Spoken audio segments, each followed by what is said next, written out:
रायगड, महाराष्ट्रासह देश विदेशातील ताज्या बातम्या पाहण्यासाठी मॅक्स इंडिया लाईव्ह चॅनलला सबस्क्राईब करा आणि बेल आयकॉन दाबायला विसरू नका.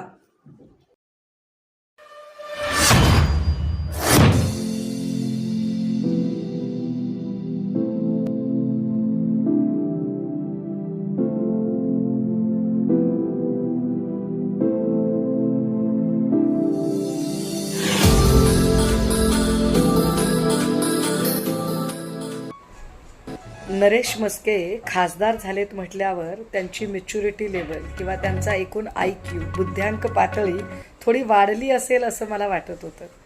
परंतु ज्या पद्धतीचे ते स्टेटमेंट करत आहेत त्यावरून अजूनही त्यांच्यातला तो जो थिल्लरपणा आणि छिछोर चाळे करण्याची जी वृत्ती आहे ती वृत्ती गेलेली दिसत नाही आहे.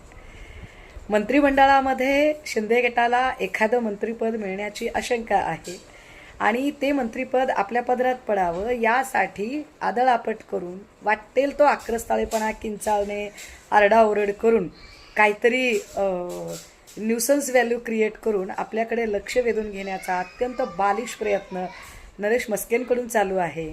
पण म्हस्केची जरा विचार करा, शिंदे साहेबांचा एकूण लौकिक बघता त्यांचं इतकं मोठं मन नक्कीच नाही आहे की एक मंत्रिपद जर मिळत असेल तर ते मंत्रिपद आपला मुलगा श्रीकांत शिंदे याला सोडून ते तुमच्यासारख्या अत्यंत थिल्लर चाळे करणाऱ्या माणसाला देतील.